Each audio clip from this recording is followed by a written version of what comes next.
Descifrando el antiguo Egipto.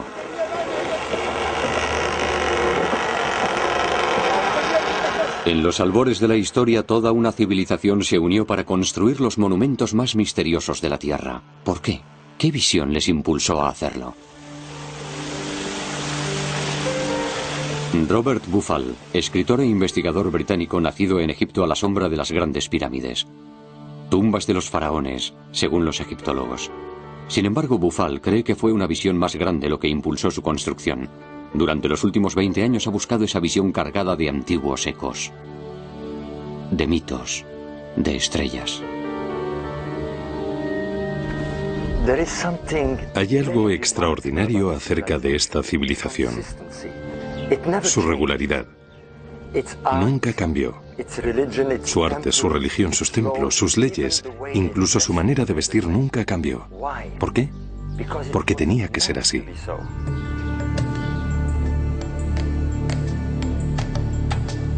Hace 10 años, Buffal hizo un descubrimiento que despertó la curiosidad del mundo entero. Las misteriosas cámaras del interior de las pirámides de Giza, que antiguamente se pensaba que tenían la función de ventilar, apuntaban a las estrellas. Las del lado sur apuntan a la constelación de Orión y a la estrella Sirio. Para los antiguos egipcios, el dios Osiris y su hijo Horus. Las cámaras del lado norte apuntan a la estrella polar y a la Osa Mayor. Y todo el complejo, es decir, las 3 pirámides en fila y una pequeña que se encuentra a la izquierda, parecen ser el reflejo del cinturón de estrellas de Orión. Orión, el dios Osiris de Egipto, se alzaba tanto en el cielo como en la tierra. ¿Hablan las pirámides de estrellas?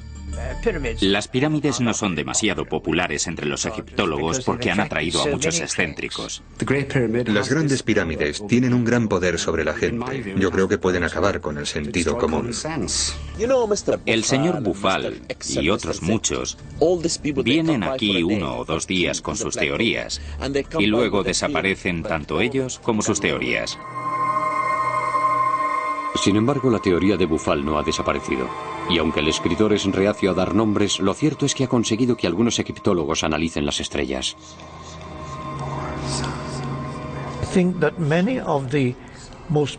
Creo que las ideas más productivas son consideradas al principio descabelladas.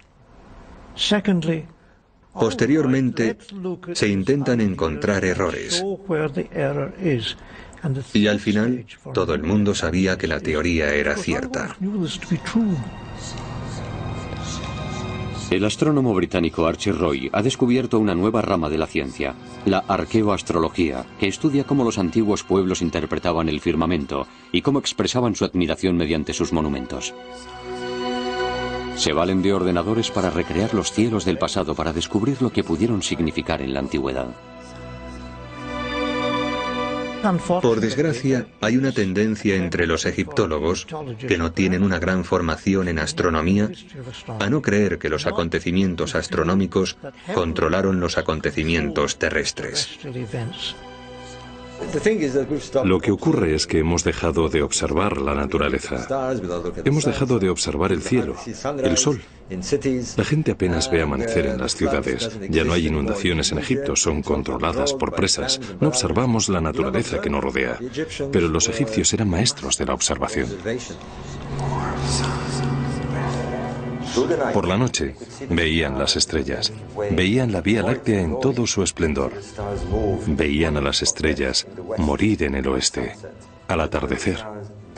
Ahí es donde las estrellas mueren, es algo que se puede observar.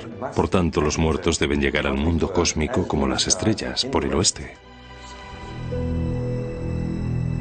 Egipto era profundamente consciente del universo que lo rodeaba y se sentía dominado por las leyes del orden cósmico. Este orden cósmico fue establecido al principio de los tiempos. Este orden era perfecto y mantenía la armonía y el equilibrio entre el mundo natural y el cosmos. Tal como es arriba, lo es abajo. La diosa Maat dominaba el mundo de los dioses y también el inferior. El orden cósmico, o Maat, la idea con la que los egipcios tocaron la eternidad y los movimientos lentos y majestuosos del tiempo. Los egipcios veían el mundo y el tiempo de una manera muy diferente. Nosotros corremos hacia Dios sabe dónde, siempre hacia adelante, y nunca volvemos al punto de origen. Ellos veían el tiempo en ciclos que volvían continuamente al punto de origen. Estos ciclos de tiempo quedaron grabados en el mito de la creación de Egipto. Al principio surgió un montículo de un océano de caos. Sobre él apareció el Creador, el dios del sol Ra. La primera salida de sol se produce en este montículo. Y la primera aparición de vida, con un ave mágica, un ave de fuego, el ave fénix, llega y emite el primer sonido. Así comienza el tiempo.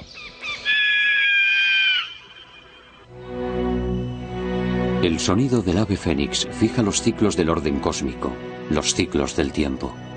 Y cuando termina el ciclo, el ave fénix volará de nuevo para fijar otro nuevo círculo en movimiento. Sobre ese montículo de creación se creó posteriormente Heliópolis, la ciudad del sol, el gran centro del saber de Egipto, donde los sacerdotes formularon sus ideas del universo. La propia tierra de Egipto explica por qué sus gentes se sentían dominadas por Maat, el orden cósmico que gobernó los ciclos de la naturaleza.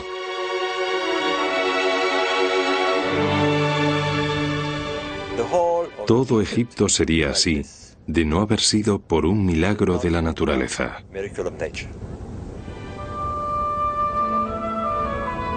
Egipto es un regalo del Nilo, y el Nilo desde tiempos inmemoriales tiene un ciclo. Todos los años, como un reloj, las aguas del Nilo crecen e inundan la tierra, convirtiendo todo Egipto en un milagro de abundancia y prosperidad. Para comprender el antiguo Egipto, hay que comprender el Nilo y sus ciclos. Esa es la clave de Egipto, su magia, su sabiduría y sobre todo, su concepto cíclico del tiempo y de la eternidad. Por eso, no es de extrañar que se centraran en este milagro anual. Un milagro anual. Todos los años, cuando un sol abrasador alcanzaba el solsticio de verano a mediados de junio, Egipto estaba reseco y azotado por el calor de un sol abrasador. Todos los años el Nilo se reducía a un hilo de agua y los hombres y los animales luchaban por sobrevivir.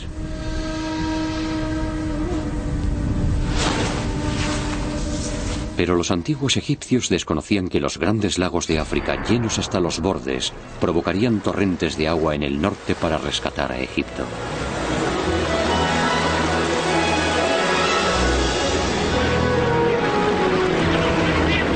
Todos los años, Egipto renacía.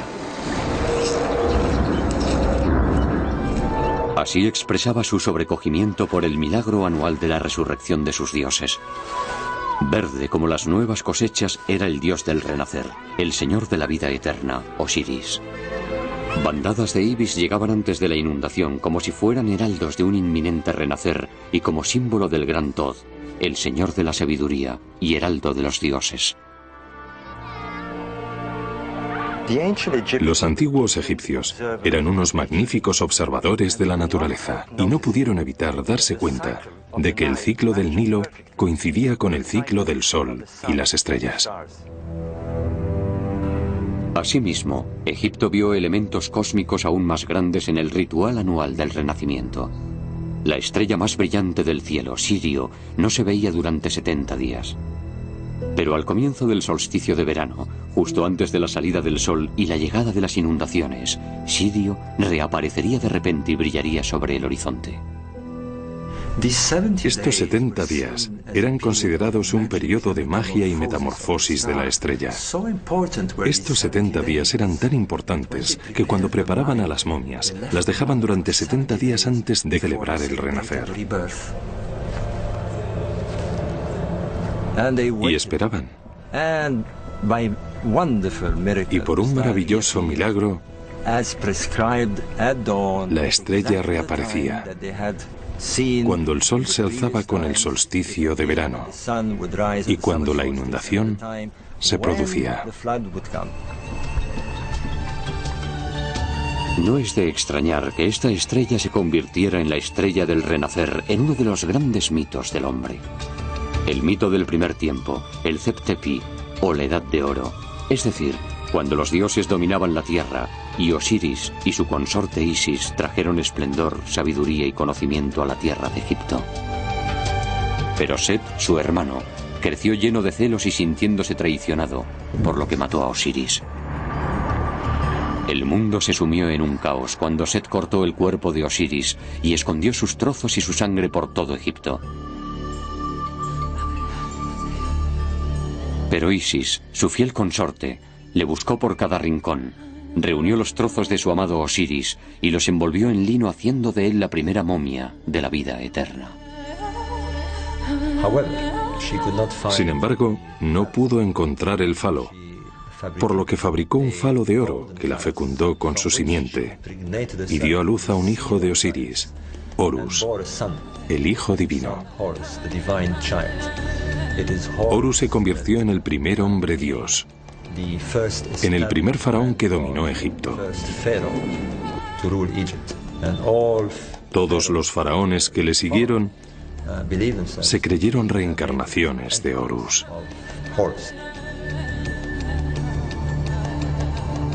El mito del renacer. Egipto renacía cada año. Algo que también ocurría en el firmamento en esa época mágica del año cuando llegaban las inundaciones del Nilo.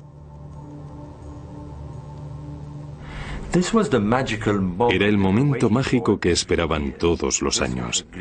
Era el gran día del renacer, con la gran constelación de Orión planeando al este y admirando el acontecimiento. Orión es Osiris, y luego se ve la constelación de la diosa Isis, Canis Majoris. Y desde dentro de esa constelación, como si del vientre de la diosa Isis se tratara, emerge la estrella Sirio, que es Horus. Horus es la estrella Sirio, la estrella del Hijo Divino.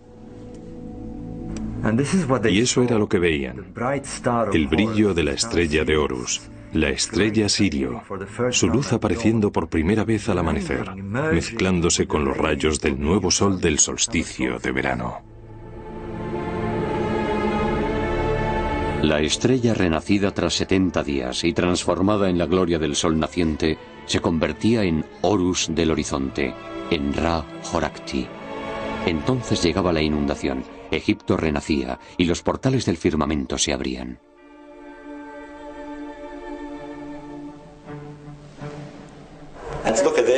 Y miren esto, aquí está Set bendiciendo al faraón en oposición a Horus, su archienemigo.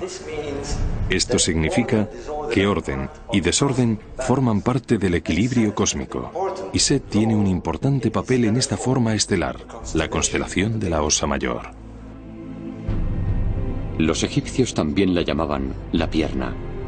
Una de las cámaras de las pirámides de Giza apunta a ella, la de enfrente apunta a Sirio, convirtiendo este monumento en una metáfora de la resurrección, de la búsqueda de la vida eterna, cuando las almas iban al reino de Osiris y se unían a las estrellas del cielo.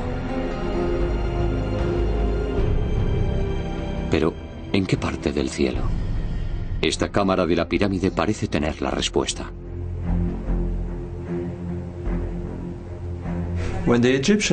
Cuando los egipcios miraban al cielo de noche en el norte, veían un grupo de constelaciones que giraban alrededor del polo las 24 horas. Se trataba de las estrellas circumpolares, que los egipcios llamaban las imperecederas, las estrellas que nunca morían. Y esto se explica porque esas estrellas nunca se ponen.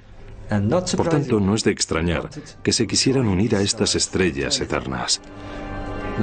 Entonces ahora sabemos que era un importante ritual que implicaba que esas estrellas se alinearan con las pirámides y los templos.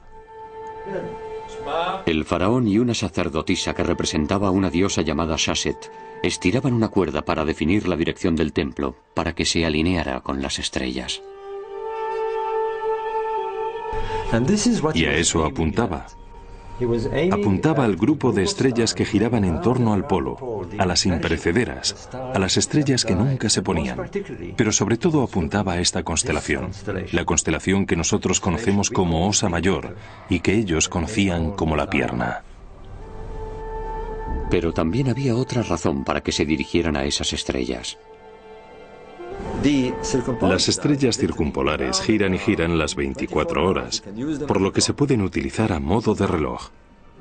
Pero los egipcios también se dieron cuenta de la posición entre la estrella que veían en la Osa Mayor y la estrella Sirio.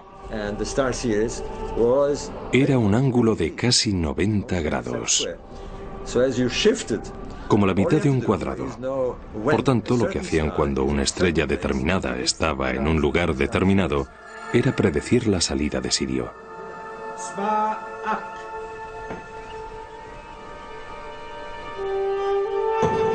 Cuando el templo estaba alineado con las estrellas, el mito, la magia y la ley cósmica se unían. Era una manera de saber cuándo se producirían las inundaciones, una manera de predecir el milagro anual que hacía renacer a Egipto. Para Bufal, redescubrir este casi olvidado ritual fue un gran avance.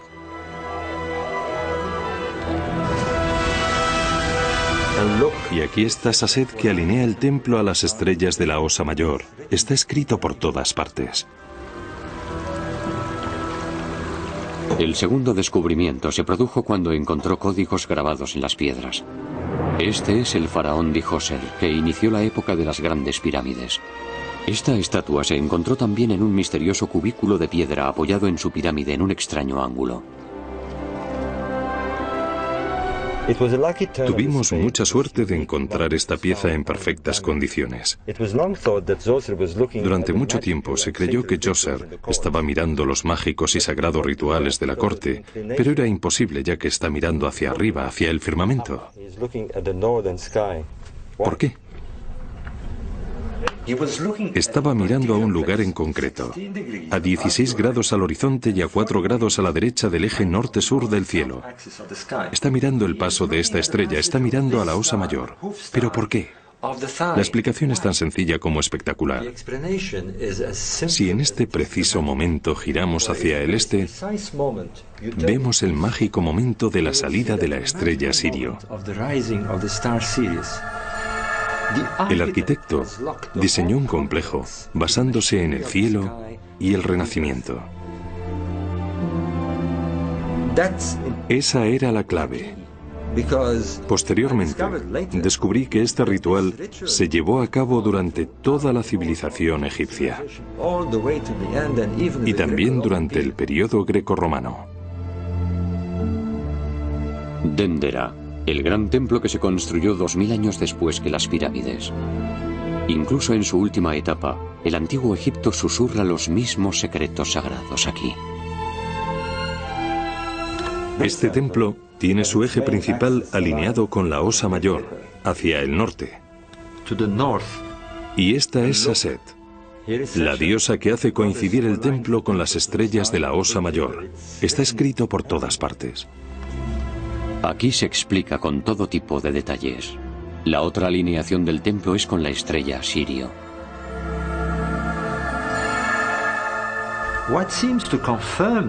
Lo que parece confirmar esto es que hay pinturas que muestran a un rey Horus con una lanza apuntando a ese lugar de la constelación. La búsqueda de Bufal coincide con la de otros que estudian cómo los reyes y sacerdotes antiguos relacionaban la astronomía con los monumentos de la Tierra. Me interesan mucho los monumentos sagrados. Por un lado tenemos el orden cósmico y por otro el orden de la Tierra, y se pueden establecer conexiones entre ellos. Tenemos ejemplos muy famosos de ello en otras culturas, como es el caso de Stonehenge, que expresa que el nivel cósmico y el terrenal se pueden comunicar. Y eso es lo que tenemos aquí, en las pirámides. Tenemos estas cámaras que dirigen al rey a la región norte, a las estrellas circumpolares. En el libro de los muertos de Egipto se revela el secreto de las pirámides de Giza. La clave está en un espectáculo dramático de muerte y renacimiento.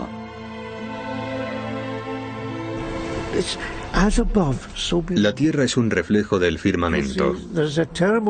Hoy en día Hay mucha gente que cree que eran solo antiguas supersticiones de los pueblos primitivos. Pero lo cierto es que también en esa época hubo Einsteins. Mediante la recreación de un antiguo ritual, Bufal llega a nuevas conclusiones. Sobre todo en cuanto a la diosa Sashet y a las estrellas. Sashet, pero aquí está anotando los aniversarios, las grandes festividades de Heb-Sed. Sashet tiene otra importante misión: anotar los años de reinado del rey, lo que tiene unas implicaciones tremendas, ya que eso significaba que ostentaba el poder de decidir cuánto tiempo duraría su reinado, cuánto tiempo viviría, los años de su vida. Eso era lo que significaba. Esto también está relacionado con ello. El primer complejo de pirámides, la pirámide de Djoser, en Saqqara. Aquí tuvo que demostrar su virilidad y su poder. Aquí tuvieron lugar grandes celebraciones, rituales, procesiones. También vinieron princesas y sacerdotes. Era como las corridas de toros. El público esperaba al rey, que salía al final casi desnudo, con solo un pequeño taparrabos y paseándose por toda la corte, un microcosmos de Egipto. Y si podía, demostraba su fortaleza, a veces incluso corriendo delante de un toro salvaje. Entonces, las multitudes le aplaudían. Pero si no lo conseguía, si consideraban al rey viejo o incapaz, el país sufriría el mismo destino y no lo permitían. Y las consecuencias eran terribles. El sacrificio del rey también se ha dado en otras culturas. Entre los celtas, los espartanos, los vikingos e incluso entre los dinka africanos hace poco más de un siglo. En el antiguo Egipto se podía acabar muy pronto con el rey. Pero el ritual de Heb-Sed siguió siendo muy importante en Egipto y otra razón para alinear los monumentos con el firmamento.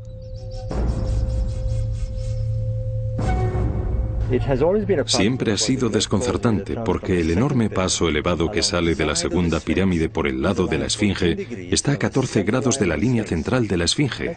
Vamos a verlo en el ordenador. Celebraban la festividad del 22 de octubre. Bueno, vamos a ver qué ocurre ese día. Podemos ver que el sol sale a 14 grados hacia el sureste, la misma alineación del paso a nivel de la Esfinge. Esto indica que una de las funciones de la necrópolis de Giza era celebrar la festividad real. Y eso se da en todo Egipto. El gran monumento de Abu Simbel, 15.000 años más reciente que las grandes pirámides y la Esfinge. Su eje está en un ángulo similar al paso a nivel de la Esfinge, el ángulo de la festividad, el anochecer del 22 de octubre, el día de Heb-Sed. Tristemente, el lago Nasser hace que la luz del sol esté difuminada, pero podremos ver la nitidez de la luz. Los babuinos lo iluminan primero. En la antigüedad estos babuinos bajaban a la orilla del Nilo y cuando salía el sol parloteaban y gritaban de alegría como si estuvieran hablando con el dios del sol.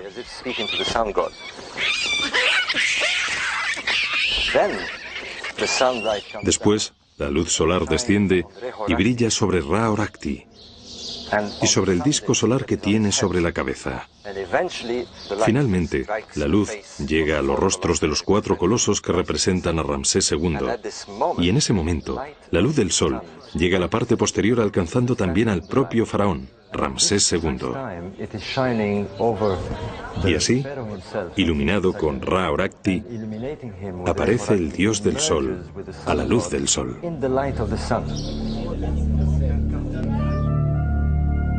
Entonces, ¿quién fue el faraón que sirvió de inspiración a estos monumentos del cosmos?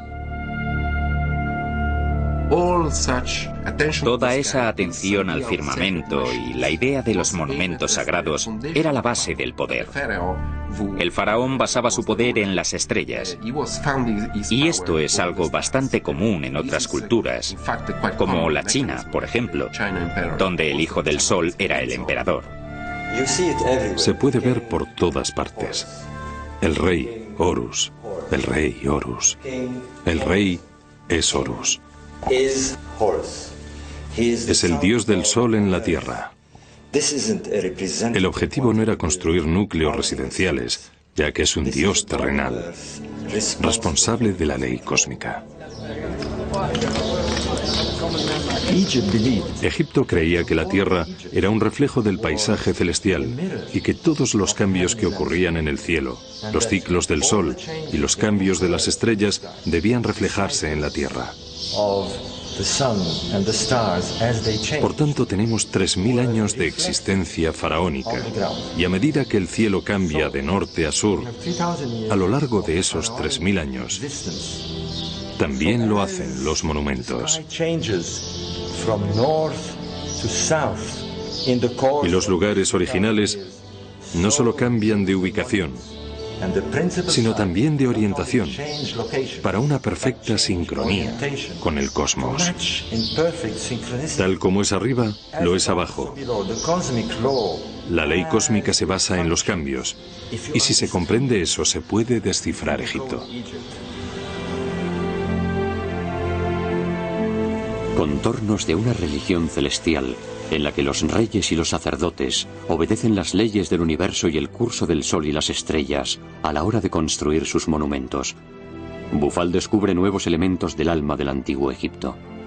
Descubrimientos que no hubieran sido posibles sin conocimientos astronómicos debido al concepto egipcio de los ciclos del tiempo. Los egipcios crearon un ciclo referente a dicha estrella, y yo creo que el sol es la clave para comprender todo el sistema que tenían en esa época. Ellos concibieron un calendario solar.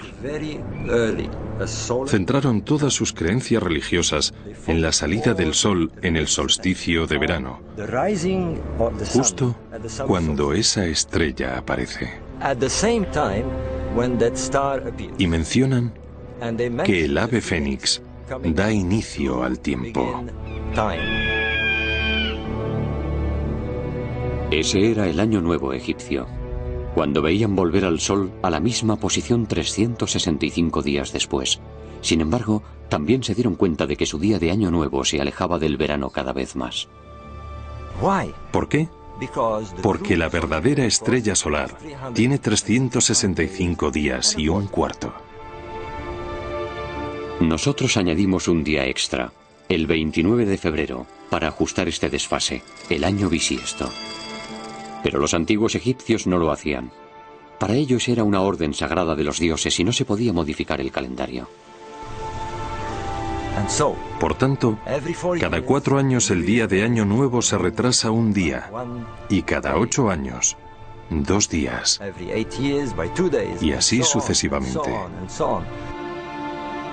Eso crea un ciclo diferente de tiempo. Significa que las estaciones se ven modificadas con el año artificial o el año no preciso, y por tanto deben transcurrir cientos de años antes de que el status quo se repita. Eso es lo que se conoce como ciclo zodíaco, que evidentemente era una gran celebración. Los historiadores griegos lo denominaron ciclo zodíaco por Socis, que para ellos era Isis, de cuyo vientre surgió Ra-Horat-Ki, el día que Egipto renació. Y aunque el momento mágico de renacimiento ocurría todos los años en el solsticio de verano, el día de Año Nuevo del calendario egipcio, el nacimiento de Ra, se alejaba cada vez más. Debía transcurrir un ciclo de 1460 años, 4 años de 365 días, es decir, 1460 años, para volver a su posición original, el retorno del ave fénix. El ciclo comienza el 21 de junio, cuando el sol sale por el norte. Perdiendo un día cada 4 años, cada nueva generación de egipcios veía el día de Año Nuevo después y la salida del sol más lejos del norte. A lo largo de los siglos, el Año Nuevo se acercaba cada vez más al invierno. El sol salía cada vez más cerca del sur, hasta alcanzar el solsticio de invierno después de 730 años. Y después volvía al norte, y el Año Nuevo se empezaba a acercar de nuevo al solsticio de verano. Completaba el ciclo 1460 años después. Es el encuentro del Sol con la estrella Sirio y el desbordamiento del Nilo. Pero, ¿qué ocurría entonces? Por los griegos que visitaron Egipto en el último período, sabemos que el principio o fin de ese ciclo, que los griegos conocían como ciclo zodíaco, fue en el año 139. Tenemos una fecha de referencia, el año 139 después de Cristo. Los romanos describen Egipto en una explosión de celebración. Había empezado otro ciclo, 1460 años antes, en el 1320 a.C. 730 años antes, el día de Año Nuevo había caído en el solsticio de invierno, en el 2050 a.C. Por tanto, otros 730 años nos situaría en el 2780 a.C. ¿Qué ocurría en esas fechas? Bueno, en el año 2780 a.C. vemos una gran actividad, una explosión de construcción. Se construyen pirámides en el norte, el templo de Heliópolis, la ciudad de Memphis, los templos solares de Abu Ghorab. Siglos antes, la capital de Egipto se había trasladado de Hieracómpolis, en el sur, al norte. Fue entonces cuando comenzó la época de las grandes pirámides. Aquí empezó todo. En el 2800 a.C. hubo una fiebre de construcción, una explosión que transformó todo el paisaje. Y este es el primer complejo de pirámides en la historia de Egipto. El complejo era un recinto amurallado lleno de protuberancias, entradas y paneles. Si se cuentan los paneles de los 4 lados de la muralla, vemos que hay 1460. El ciclo del Fénix zodíaco. ¿Puede tratarse de una coincidencia?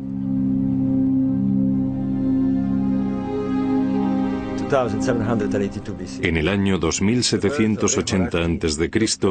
tuvo lugar el nacimiento de Ra-Horakhti, en el solsticio de verano, cuando el sol salió en el extremo norte.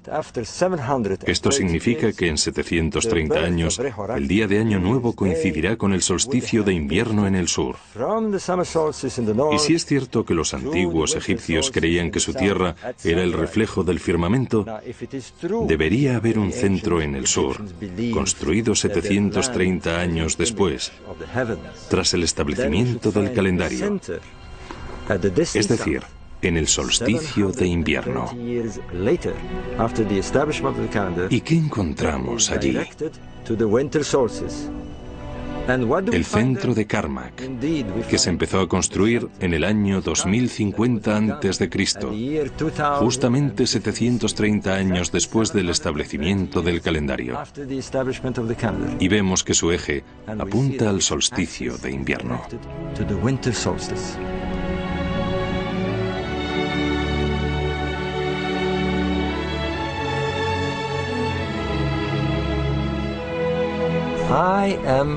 Estoy convencido que el deber de estos grandes reyes solares de Egipto era conservar el orden cósmico y seguir sus cambios a lo largo del tiempo.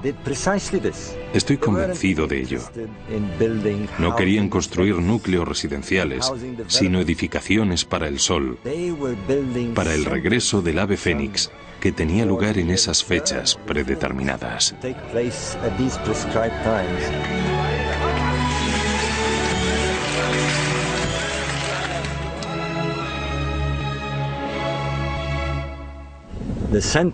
La construcción del centro de Karmak empezó en el año 2050 a.C.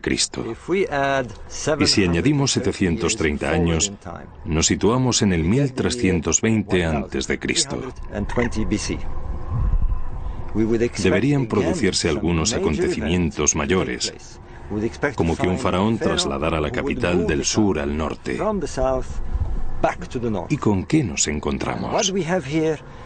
Con el herético faraón Ajenatón, que trasladó la capital a una nueva ciudad, a Tel el Amarna. En el decenio anterior al año 1320, cuando se produce el gran nacimiento de Ra y termina el ciclo sociaco, aparece la figura más enigmática de la historia de Egipto, Ajenatón. Introdujo cambios espectaculares. Los egipcios adoraban a muchos dioses, pero él les dijo, no, debéis adorar a un Dios universal. Era un hombre muy profundo que creyó en las cosas que creemos hoy en día, un Dios universal. Y por eso yo siempre digo que hay que reconocer la superioridad de Ajenatón. Ajenatón se deshace de todo tipo de iconografía, conservando únicamente el disco solar como imagen del dios del sol. Y después hace algo aún más radical. Hay que entender el modo de pensar de este enigmático faraón. Ha habido 1400 años de espera para que se reinstaure por sí mismo el orden cósmico. Y él es el elegido. Es el faraón que nace en esa época. Debía de creer que era una especie de mesías solar, el responsable de reinstaurar el orden. Esa fue la gran visión de Ajenatón, y quería hacerlo con tal fervor que fue contra todos sus consejeros y se llevó a todos los sacerdotes, a toda la nobleza y a toda su familia en un éxodo masivo a una nueva ciudad, Tel el Amarna, donde manda construir un templo en honor al dios solar, el Atón. ¿Podría el ciclo sociaco que se acercaba a su fin haber inspirado la revolución de Ajenatón?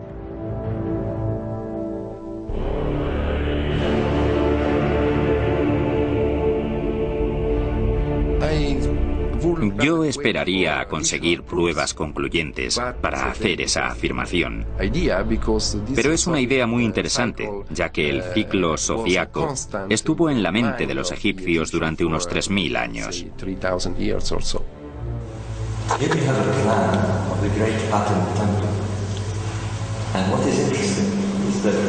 Lo más interesante son los 730 altares, de nuevo el número sociaco.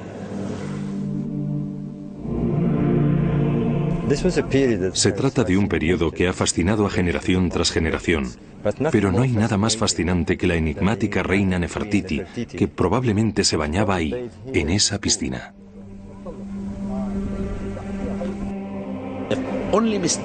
El único error que cometió Ajenatón fue hacer que los egipcios adoraran al nuevo dios a través de su imagen. Los egipcios creyeron que había una conexión entre él y Atón. Él era el dios. Y cuando murió, Atón desapareció y resurgieron otros dioses. Me encuentro en la entrada del gran templo de Atón, que medía 500 metros. Pero esto es todo lo que queda de él: escombros y polvo.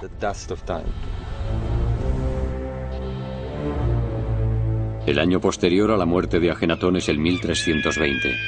Es una época de revueltas, de luchas civiles e incluso de invasiones. La ideología sociaca parece desvanecerse. Sin embargo, hay otro fenómeno que lleva a Bufal a conclusiones bastante controvertidas sobre el antiguo Egipto y su percepción de las estrellas.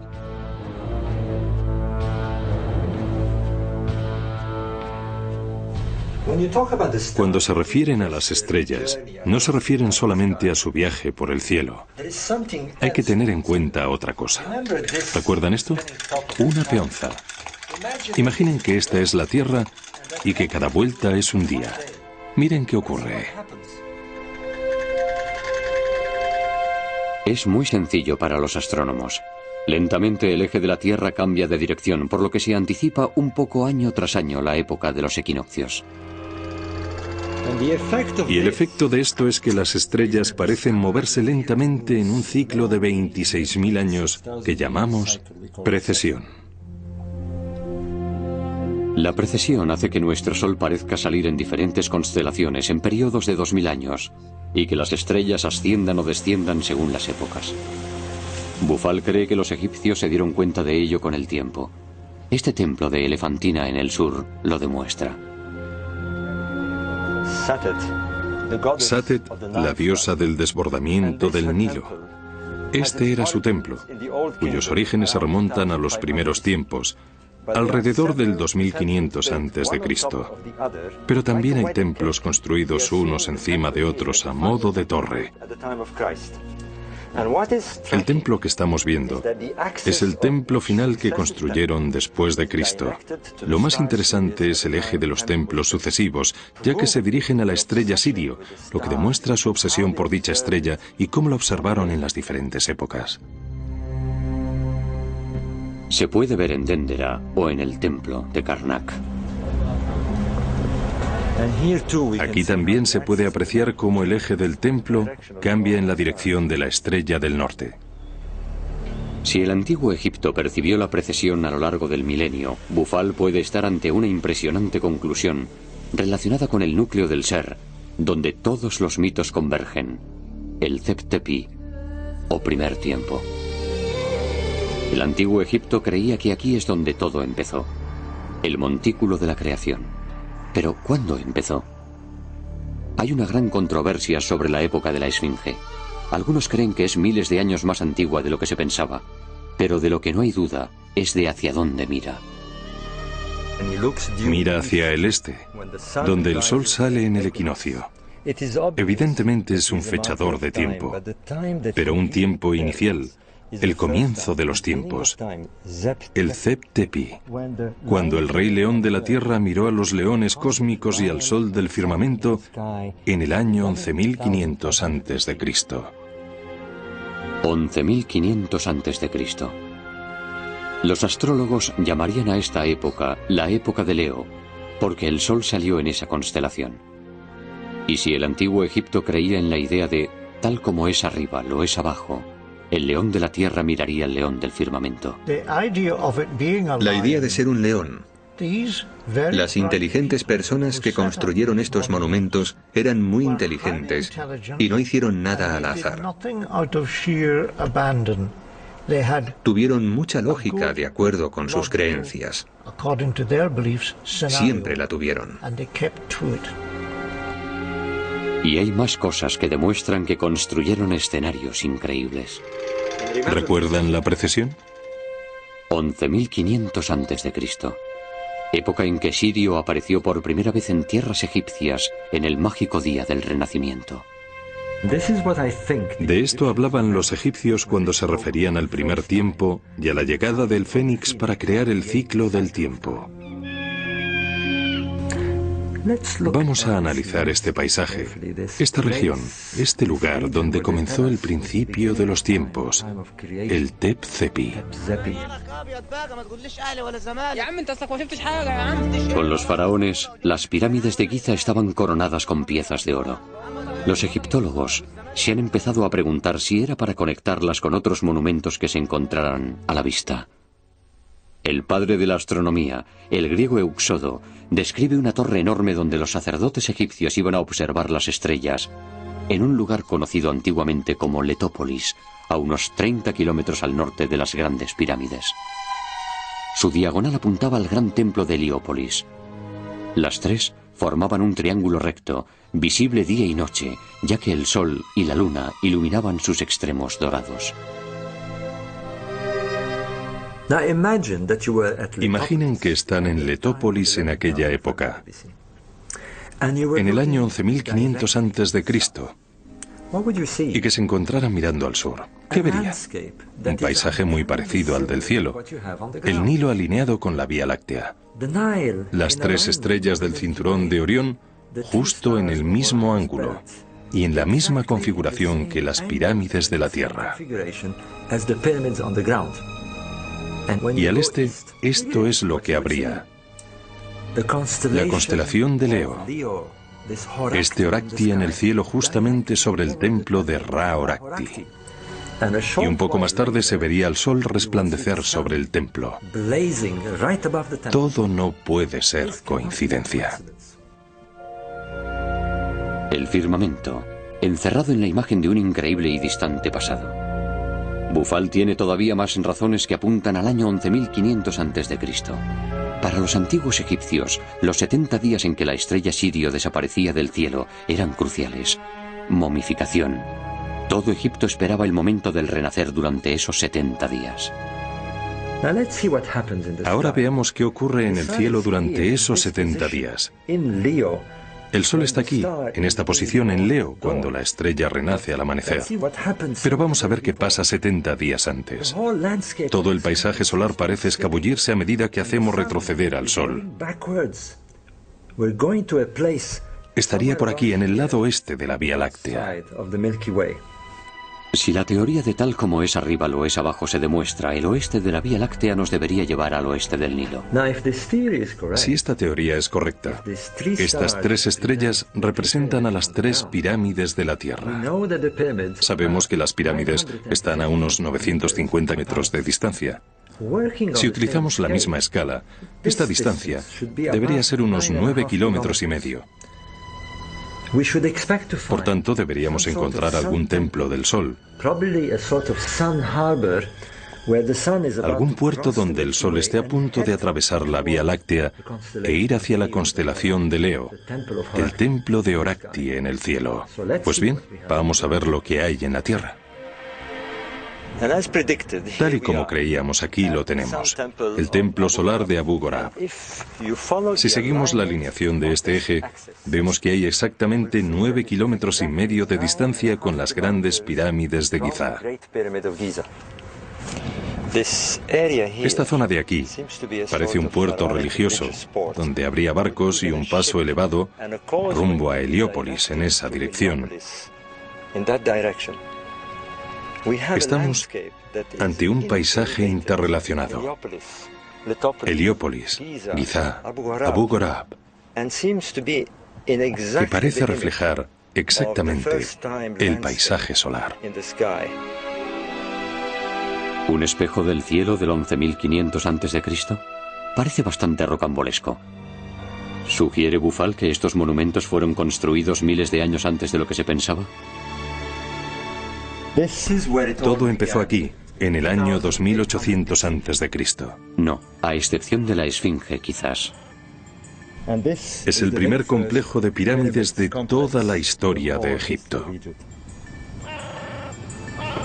Su teoría sugiere que en los albores de la historia, Egipto sintió la necesidad de grabar determinados recuerdos en piedras de miles de años de antigüedad, con el objeto de recordar siempre cómo empezó todo. La Génesis. Pero, ¿ocurrió tal acontecimiento? Egipto experimentó unos cambios enormes y espectaculares a finales de la época glaciar, ya que enormes inundaciones cubrieron las llanuras. La época en que el hielo empezó a derretirse, cuando los polos tomaron nuevas posiciones, cuando algo exterminó a los animales de Norteamérica. Los mamíferos que eran más grandes que los coyotes se extinguieron. Y ese es el efecto de una gran catástrofe. Cuando la temperatura media del mundo no bajaba de los 5 grados. Y ese cambio se produjo en un periodo de 3 años a un par de décadas únicamente. El fin repentino de la época glaciar. Alrededor del 11.000 a.C., cuando los niveles del mar subieron y dieron lugar en unas cuantas décadas al Mar del Norte y al Báltico. Asimismo ocurrió en el corazón de África. Los grandes lagos crecieron y se unieron unos a otros. Lluvias torrenciales inundaron el África central y una enorme corriente llenó primero las cuencas de los pantanos y después llegó a los valles, dando lugar al pequeño Nilo Azul, que nace en Etiopía.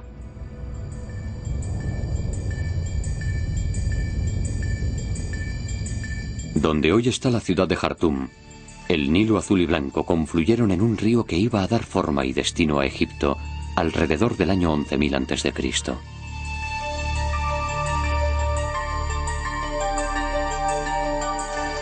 ¿Fue esto el Zep-Tepi, el origen de los tiempos? Pero ¿cómo una sociedad primitiva conserva la memoria de miles de años? Imposible. Pero el antiguo Egipto y lo que lo precedió no solo registró los años, registró los ciclos del tiempo, los ciclos zodíacos. En los albores de la historia, el faraón Djoser lo hizo con el primer complejo de las grandes pirámides. Pero si sabían aquello entonces, ¿conocerían también el ciclo anterior y el anterior? El origen de los tiempos. Bufal encuentra la conmemoración en sus mitos y monumentos y también en las estrellas.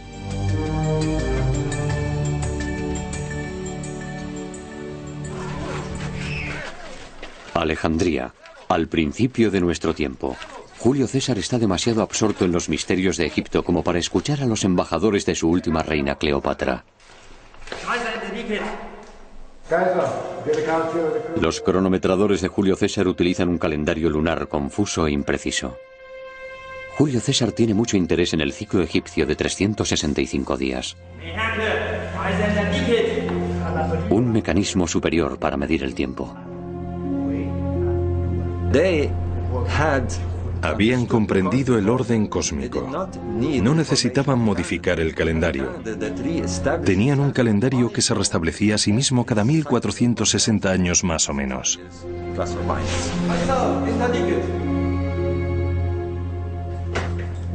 César termina dando nombre a los meses que hoy conocemos, diciembre, enero, y adopta el calendario egipcio, pero no completamente.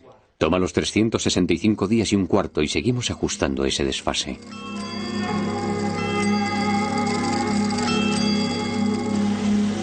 A diferencia de los grandes ciclos egipcios de tiempo, nuestro tiempo va hacia adelante. Dios sabe dónde.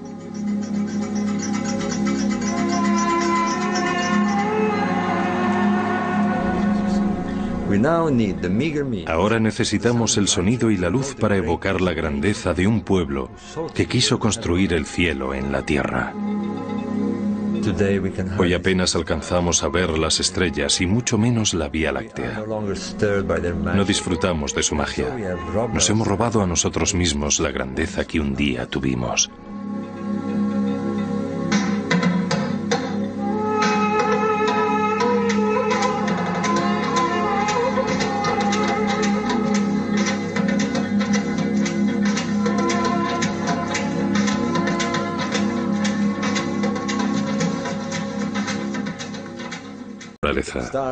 Hemos dejado de observar el cielo, el sol. La gente apenas ve amanecer en las ciudades. Ya no hay inundaciones en Egipto, son controladas por presas. No observamos la naturaleza que nos rodea. Pero los egipcios eran maestros de la observación. Por la noche veían las estrellas, veían la Vía Láctea en todo su esplendor. Veían a las estrellas morir en el oeste, al atardecer. Ahí es donde las estrellas mueren, es algo que se puede observar. Por tanto, los muertos deben llegar al mundo cósmico como las estrellas, por el oeste. Egipto era profundamente consciente del universo que lo rodeaba y se sentía dominado por las leyes del orden cósmico. Este orden cósmico fue establecido al principio de los tiempos. Este orden era perfecto y mantenía la armonía y el equilibrio entre el mundo natural y el cosmos. Tal como es arriba, lo es abajo. La diosa Maat dominaba el mundo de los dioses y también el inferior. El orden cósmico, o Maat, la idea con la que los egipcios tocaron la eternidad y los movimientos lentos y majestuosos del tiempo. Los egipcios veían el mundo y el tiempo de una manera muy diferente. Nosotros corremos hacia Dios sabe dónde, siempre hacia adelante, y nunca volvemos al punto de origen. Ellos veían el tiempo en ciclos que volvían continuamente al punto de origen. Estos ciclos de tiempo quedaron grabados. Descifrando el antiguo Egipto.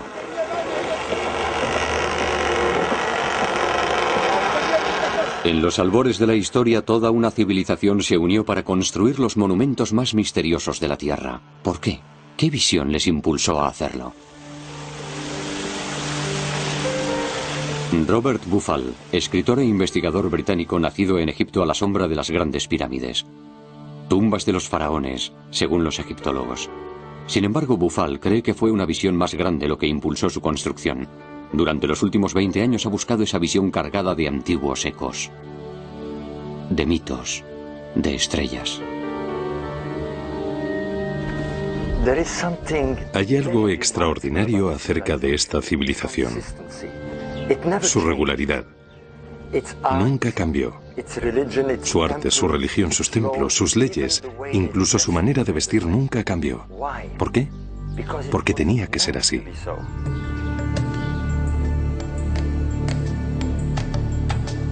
Hace 10 años, Bufal hizo un descubrimiento que despertó la curiosidad del mundo entero. Las misteriosas cámaras del interior de las pirámides de Giza, que antiguamente se pensaba que tenían la función de ventilar, apuntaban a las estrellas. Las del lado sur apuntan a la constelación de Orión y a la estrella Sirio. Para los antiguos egipcios, el dios Osiris y su hijo Horus. Las cámaras del lado norte apuntan a la estrella polar y a la Osa Mayor. Y todo el complejo, es decir, las 3 pirámides en fila y una pequeña que se encuentra a la izquierda, parecen ser el reflejo del cinturón de estrellas de Orión. Orión, el dios Osiris de Egipto, se alzaba tanto en el cielo como en la tierra. ¿Hablan las pirámides de estrellas? Las pirámides no son demasiado populares entre los egiptólogos porque han atraído a muchos excéntricos. Las grandes pirámides tienen un gran poder sobre la gente. Yo creo que pueden acabar con el sentido común. El señor Bufal y otros muchos vienen aquí 1 o 2 días con sus teorías y luego desaparecen tanto ellos como sus teorías. Sin embargo, la teoría de Bufal no ha desaparecido. Y aunque el escritor es reacio a dar nombres, lo cierto es que ha conseguido que algunos egiptólogos analicen las estrellas.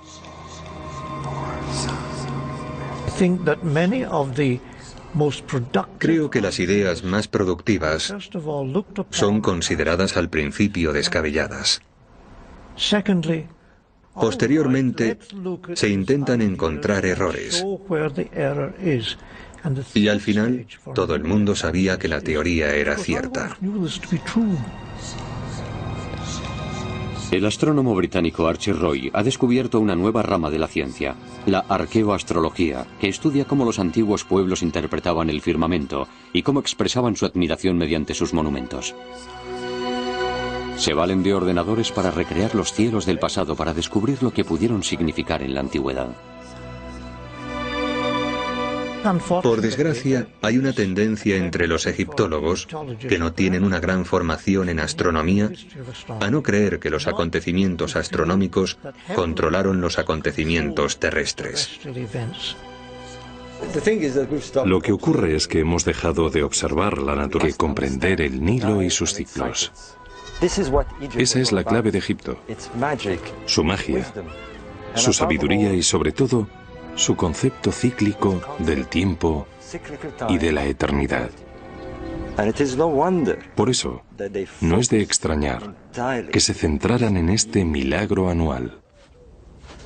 Un milagro anual. Todos los años, cuando un sol abrasador alcanzaba el solsticio de verano a mediados de junio, Egipto estaba reseco y azotado por el calor de un sol abrasador. Todos los años el Nilo se reducía a un hilo de agua y los hombres y los animales luchaban por sobrevivir.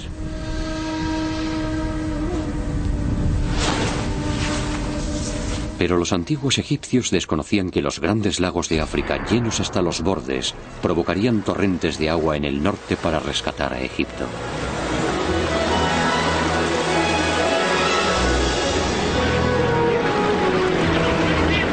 Todos los años, Egipto renacía. Así expresaba su sobrecogimiento por el milagro anual de la resurrección de sus dioses. Verde como las nuevas cosechas era el dios del renacer, el señor de la vida eterna, Osiris. Bandadas de ibis llegaban antes de la inundación como si fueran heraldos de un inminente renacer y como símbolo del gran Thoth, el señor de la sabiduría y heraldo de los dioses. Los antiguos egipcios eran unos magníficos observadores de la naturaleza y no pudieron evitar darse cuenta de que el ciclo del Nilo coincidía con el ciclo del Sol. Hilados en el mito de la creación de Egipto. Al principio surgió un montículo de un océano de caos.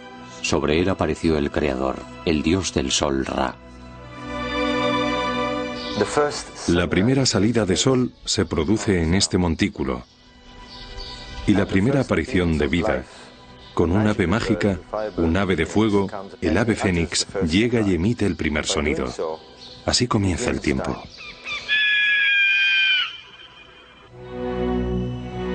El sonido del ave fénix fija los ciclos del orden cósmico, los ciclos del tiempo.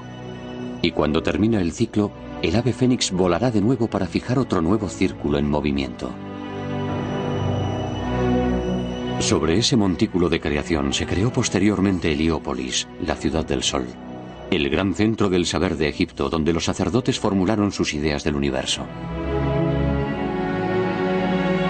La propia tierra de Egipto explica por qué sus gentes se sentían dominadas por Maat, el orden cósmico que gobernó los ciclos de la naturaleza.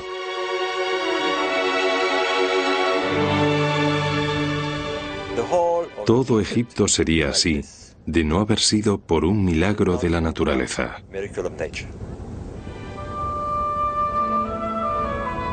Egipto es un regalo del Nilo, y el Nilo desde tiempos inmemoriales tiene un ciclo.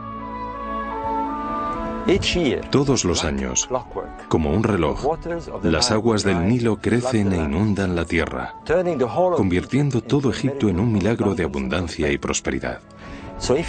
Para comprender el antiguo Egipto, hay